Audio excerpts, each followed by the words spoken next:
திரு செல்வி, இப்போ இந்த விவகாரம் தொடர்பாக நம்ம பேசியிருக்கிறோம். இது ஒட்டுமொத்தமா எல்லாவற்றையும் காவிமயமாக்குகிறார்கள் அப்படிங்கிற குற்றச்சாட்டும் கூட எழுந்திருக்கு. நான் முதற்கட்ட பார்வையை திருமிக ஆண்டாள் பிரியதர்ஷினி அவர்களிடம் வாங்கிட்டு வந்துடுறேன். ஒரு மாதிரி எல்லாவற்றையும் ஒட்டுமொத்தமாக எல்லாவற்றுக்கும் காவிச்சாயம் பூசுவதற்கான, காவி மயமாக்குவதற்கான சதித்திட்டத்திற்கான முன்னோட்டம் இது அப்படிங்கிற ஒரு குற்றச்சாட்டை முதலமைச்சர் முன்வைத்திருக்கிறார். ஏன் இப்படியான ஒரு குற்றச்சாட்டு? அது குற்றச்சாட்டு இல்லை, உண்மையைத்தான் நம்முடைய மாண்புமிகு முதல்வர்கள் பகிரங்கமாக சொல்லியிருக்கிறார்கள். ஏன்னா நேற்று நடந்து முடிந்த அந்த தேர்தல், முதல் கட்ட தேர்தல் என்பது இந்தியா கூட்டணிக்கான வெற்றி வாய்ப்பாக அமைந்திருக்கிறதுங்கிறது இந்தியா முழுக்க பேசப்பட்டிருக்கு. அதுல தமிழ்நாட்டில் மிக அமைதியாக ஜனநாயகத்தில் நம்பிக்கையுள்ள நம்முடைய தமிழர்கள் எல்லோரும் சென்று மிக வெற்றிகரமான ஒரு தேர்தல் வாக்குப்பதிவாக அதை மாற்றி இருக்கிறார்கள் என்னும்போது அதை எப்படி மடைமாற்றம் செய்வது, அந்த சிந்தனையிலிருந்து இந்தியர்களை எப்படி விடுவித்து தனக்கு சாதகமாக மாற்றிக்கொள்வது என்கின்ற ஒரு போக்கில் தான் இப்போது நம்முடைய பிரதமர் செயல்பட்டு கொண்டிருக்கிறார். தூர்தர்ஷன் என்பது இப்போ காவி தர்ஷன் ஆகிவிட்டது, அவ்வளவுதான். இது காவி தர்ஷன் ஆனது இப்போன்னு இல்லை, இன்னைக்கு இல்லை, 2014 அது அப்படிதான் ஆச்சு. ஏன்னா நான் அதில் இயக்குனராக பணியாற்றிட்டு இருந்தேன். அதனால எனக்கு அது நல்லா தெரியும், எப்படியான சிக்கல்களை எல்லாம் நாங்கள் எதிர்கொண்டோம், எப்படியான கருத்தியல் மோதல்களை எல்லாம் நான் குறிப்பாக எதிர்கொண்டேங்கிறதெல்லாம் எனக்கு நல்லா தெரியும். அந்த மாதிரி சூழல்ல முற்ற முழுக்க நம்முடைய பிரதமருக்கு ஒரே ஒரு சிந்தனை தான் இருக்கு. இப்போ அவருக்கு வாய்ப்பு கிடைக்குமானால் இமயமலையை கூட காவி நிறமாக மாற்றி விடுவார். அது ஒன்றுதான் இப்போது அவருக்கான சிந்தனை. டிடி நிர்வாகம் சார்பில், டெல்லியில நிர்வாகம் சார்பில் அதனுடைய நிர்வாகிகள் தந்திருக்கக்கூடிய விளக்கம் என்ன அப்படின்னா, எலெக்ஷனை தெளிவாக தெரியணும், பளிச்சுன்னு தெரியணும் அப்படிங்கிற காரணத்திற்காக நாங்க இந்த நிறத்தை மாற்றி இருக்கிறோம் அப்படின்னு சொல்றாங்க. எலெக்ஷனை தெளிவாக தெரியறதுங்கிறத விட தேர் ஒபீடியன்ஸ் டு தி மாஸ்டர், அதுதான் ரொம்ப தெளிவாக தெரியணும் அப்படிங்கிறது. 1959 இருந்தே இந்த மாற்றங்கள் தொடர்ந்து நடந்துட்டு இருக்கு. 1959 உண்டான அந்த லோகோங்கிறது லைட் ரெட்டா இருக்கும். இந்த அளவு காவி, இந்த சங்கிகளோட காவிங்கிற நிறத்துல இருக்க, ஆரஞ்சு என்று இருந்தாலும் கூட இந்த அளவுக்கு சங்கிகளின் காவி என்கிற நிறத்தில் இருந்ததே இல்லை.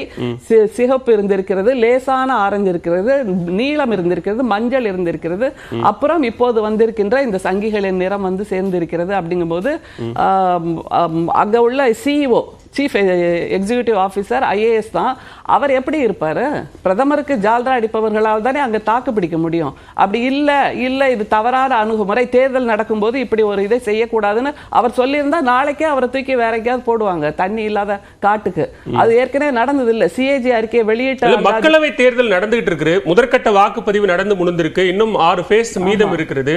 அப்படியான சூழல்ல இதை செய்வது என்பது தவறுங்கிறது IAS இருக்கக்கூடிய அவர் உணர்ந்திருக்க இல்லையா? CO என்பவர் IAS அதிகாரி, அவர் உணர்ந்திருக்கணும். ஆனா உணரல. காரணம், அவர் ஜால்ரா அடிக்கணும், மாஸ்டருக்கு ஒபீடியண்டா இருக்கணும். அதனால தான் நான் சொன்னேன், இது more of a obedience to the master அப்படின்னு. கருத்தியலை வெளிப்படுத்துவது, அதை தாண்டி முற்ற முழுக்க காவிமயமாக்குவது என்பது 2014 ஆல் இண்டியா ரேடியோக்கு நடந்தது. அதுல நம்முடைய முதல்வர் அவர்கள் சொல்வதை போல் பொதிகை என்றிருந்த தமிழ் பெயர், ஏனென்றால் இவர்களுடைய முக்கியமான அடையாளம் ஒவ்வொரு மாநிலங்களிலும் அந்தந்த மாநிலத்துக்கான அடையாளங்களை அழித்து, அந்த மொழியையும் அழித்து, கடைசியில் அவங்க என்ன தெரியுமா பண்ணுவாங்க, ஏற்கனவே ஒரு ப்ராஜெக்ட் அப்படி இருந்தது, ப்ரொபோசல் என்னன்னா, all programs will be produced at center, Delhi only. All Kendra should transmit. அவ்வளவுதான். டெல்லியிலிருந்து நிகழ்ச்சிகள் தயாரிக்கப்படும், அதை எல்லா கேந்திராவும் ஒவ்வொரு மாநிலத்திலும் டிரான்ஸ்மிஷன் பண்ணா போதும் அப்படிங்கிற ஒரு ப்ரொபோசலும் இவங்கள்ட்ட இருக்கு. அதனால இது any time it may emerge also. அது மாதிரி இப்போ பொதிகைங்கிற அந்த தமிழ் பெயர், நம்முடைய தமிழின் அடையாளம், நீங்க அதை முதல்ல ஞாபகம் வச்சுக்கணும். நீங்க அறிமுகத்திலேயே சொன்னீங்க, நம்முடைய தமிழ் மண்ணின் அடையாளம் நம்முடைய பொதிகை. அங்கே இருந்த அகத்தியர் என்கின்ற சித்தர் தமிழ் அவரிடமிருந்து துவங்கியதுங்கிற கதையெல்லாம் நமக்கு தெரியும். அதை தாண்டி இப்போ வானொலி என்கின்ற அந்த பெயரும் ஆகாஷ்வாணி என்று மாற்றிவிட்டார்கள். அதை தவிர வானொலியில பீக் டைம்னு சொல்லுவோம்ல, காலை 10 மணிக்கு, அப்ப கூட ஹிந்தி கற்றுக்கொள்ளலாம் வாருங்கள்னு ஒரு நிகழ்ச்சி போயிட்டு இருக்கு. NCERT நிகழ்ச்சிகள் ஹிந்தியில ஒளிபரப்பாயிட்டு இருக்கு.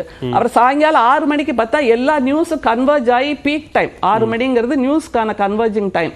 ஆனா அந்த நேரத்துல என்ன மொழியில செய்தி ஒளிபரப்பாகுது சொல்லுங்க பார்க்கலாம்? வானொலியில சமஸ்கிருதத்துல ஒலிபரப்பாகுது. அது அந்த 1/2 மணி நேரம் சமஸ்கிருத செய்தி அறிக்கை கேட்டு முடிச்ச உடனே ஏதாவது கோயில்ல மணி அடிப்பாங்களோ, சாமி எங்களுக்கு இந்த திருநீர் கொடுங்க அப்படின்னு கேட்கிற மாதிரியான ஒரு மனநிலைக்கு நாம் வந்து விடுகிறோம். ஏனென்றால் எப்போதுமே இவர்கள் சொல்வது என்ன, இவங்களோட கிளைம் என்ன, சங்கிகளோட கிளைம், இது தேவ பாஷை, இறைவனுக்கே உரிய பாஷை அப்படிம்பாங்க. அப்போ இன்ஸ்டால்மெண்ட்ல போய் கடவுள் கருவறை முன்னாடி நின்னு சொல்லிட்டு இப்போ வானொலி நீங்க சொல்ற மாதிரி ஆகாசவாணி அது பெயர் மாற்றம் செய்யப்பட்டது தேசிய அளவில் இயங்கக்கூடிய மத்திய ஒலிபரப்பு அமைச்சகத்தின் கீழ் இயங்கக்கூடிய அமைப்பா இருக்கிறதுனால எல்லா மொழிகளிலும் தமிழ், ஆங்கிலம், சமஸ்கிருதம், இந்தி அப்படின்னு எல்லா மொழிகளிலும் செய்தி தொகுப்பை ஒளிபரப்புவதோ அல்லது நிகழ்ச்சிகளை நடத்துவதோ அது வந்து சரியில்லை அப்படிங்கிறீங்களா? எல்லா மொழிகளுக்குமான முக்கியத்துவங்கிற அடிப்படையில் அதை பார்க்க முடியாது. எல்லா மொழிகளுக்குமான முக்கியத்துவம் வேண்டும், அதைத்தான் நாம கேட்கிறோம். அப்படி இல்லாம இவர்கள் ஹிந்தியையும் சமஸ்கிருதத்தையும் மட்டுமே அதிகப்படுத்துவதுதான் கேள்விக்குறியாக இருக்கு. எல்லா மொழிகள் என்று சொல்லும்போது ஒவ்வொரு மாநிலத்துக்குமான அந்த மாநில மொழி இருக்குல்ல, அந்த மாநில மொழி என்கின்ற பிளேவரே இல்லாத மாதிரி இப்ப நீங்க தூர்தர்ஷன் ஆன் பண்ணி பாத்தீங்கன்னா கூட நிறைய அந்த வடநாட்டு சித்திரங்கள், வடநாட்டு சீரியல்ஸ், வடநாட்டு மொழிகள் திடீர்னு நீங்க இப்ப நியூஸ் 18 எடுத்துக்கோங்களேன், முற்ற முழுக்க தமிழ் சேனல்னா தமிழ்ல தானே ஒளிபரப்பாகுது. ஆனா தூர்தர்ஷன்ல என்ன தெரியுமா, திடீர்னு சுவிட்ச் ஆன் பண்ணிடுவாங்க, இங்க லிங்க் பண்ணுங்க, அப்படி டெல்லி லிங்க் பண்ணா திடீர்னு அங்க ராமர் கோயில இருந்து பிரசாதம் வந்து சேரும். திடீர்னு லிங்க் பண்ணுவோம், கிரிக்கெட் ஓடிட்டு இருக்கோம். திடீர்னு லிங்க் பண்ணுவோம், வேற ஒரு பிரைம் மினிஸ்டரோட வேற ஒரு நிகழ்ச்சி போயிட்டு இருக்கோம். அவர் அந்த தேஜஸ் விமானத்துல ஏறி கையாட்டி பறந்துட்டு இருப்பாரு. இப்படியாக அது வழக்கமா தூர்தர்ஷன் மாதிரியான தொலைக்காட்சிகள்ல எந்த ஆட்சி பொறுப்புல மத்தியில் இருக்கோ அவர்களுடைய நிகழ்ச்சிகள் வழக்கமா நடக்கிற ஒன்றுதான். அது வந்து செய்திகள்ல வரும், ப்ரோக்ராம்ல வருமா? ப்ரோக்ராம்ல 2014 வரைக்கும் நாங்க இருந்திருக்கேன், அதனால எனக்கு நல்லா தெரியும். ப்ரோக்ராம் என்பது, நிகழ்ச்சிகள் என்பது அந்தந்த மாநிலத்தின் பிளேவர், மாநிலத்தின் மொழி, மாநிலத்தின் வாசனை, மாநிலத்தின் நிறம், அதோடு தான் நிகழ்ச்சிகள் ஒளிபரப்பாகும். நியூஸ்ல தான் இந்த மாதிரியான டிஸ்டர்பன்ஸ் அல்லது இந்த மாதிரியான ஒரு தொடர்ச்சி இருக்கும். ஆனா இப்போ எல்லாமே அழித்து ஒற்றை முகம், ஒற்றை கலாச்சாரம், ஒற்றை மொழி, ஒற்றை முகம் மட்டும்தான் தெரியணும். அந்த முகம் யாருங்கிறது உங்களுக்கு தெரியும். இருக்கிறது அதுல மிக முக்கியமா அந்த சமஸ்கிருத செய்தி அறிக்கைங்கிறத பார்க்கிறோம். நியூஸ் டைவர்ஜ், உச்சபட்சமான நியூஸ் நேரம் என்பதில் கூட அவர்கள் சமஸ்கிருதத்தை புகுத்தி கொண்டிருக்கிறார்கள், ஹிந்தியை புகுத்துகிறார்கள். அப்ப தாய்மொழிக்கான நேரம் என்பது குறைகிறது. அதைத்தான் நம்முடைய முதல்வர் அவர்கள் அக்கறையாக சொல்கிறார். அதனால அது அக்கறைன்னு தான் நம்ம எடுத்துக்கணுமே தவிர வேற விதமாக அதீதம்னு சொல்றது ரொம்ப கொச்சைப்படுத்துறது. ஏன்னா அம்மாமே அதீதம்ங்கிற வார்த்தையா தானே, எக்ஸாஜரேஷன்ங்கிற வார்த்தையை நீங்க அதீதம்ங்கிறீங்க. தாயை பற்றியோ மகளை பற்றியோ தன்னுடைய சகோதரியை பற்றியோ அக்கறை கொள்வது என்பது எப்படி அதீதமாக இருக்கு? முதற்கட்ட பார்வையை எடுத்துக்கிறேன். திரு பாலச்சந்திரன், இங்க மோடி 3.0 தொடக்கமாகத்தான் இதெல்லாம் நடக்குது.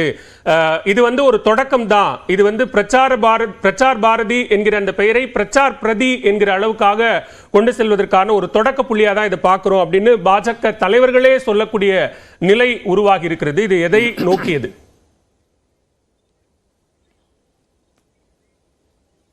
இது மாநிலங்கள்ங்கிறதையே மறக்கடிக்கிற ஒரு முயற்சி மாதிரி தெரியுது.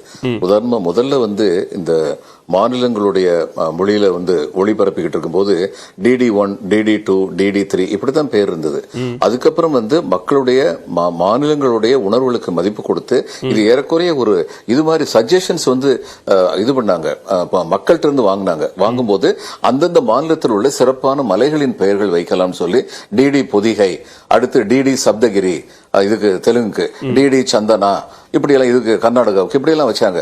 இப்ப DD பொதிகையை DD தமிழ்னு மாத்தினாங்களே, எனக்கு தெரிஞ்சு இது வரைக்கும் DD சப்தகிரிய DD தெலுங்குன்னு மாத்தல. இப்ப இவங்க எல்லாமே வந்து தமிழ்நாட்டு மேல கொஞ்சம் விசேஷமான வன்மம் இருக்கு அப்படிங்கிறது வந்து உண்மைதான். அதுக்கு எத்தனையோ உதாரணங்கள் கூற முடியும்.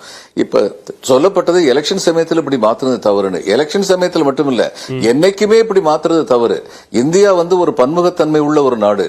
இந்த பன்முகத்தன்மையை வரவேற்கும் விதத்தில், ஊக்குவிக்கும் விதத்தில் எந்த அளவிற்கு ஒன்றிய அரசு செயல்படுகிறதோ அந்த அளவிற்கு இந்தியர்கள் என்ற உணர்வு மேம்படும், குறையாது.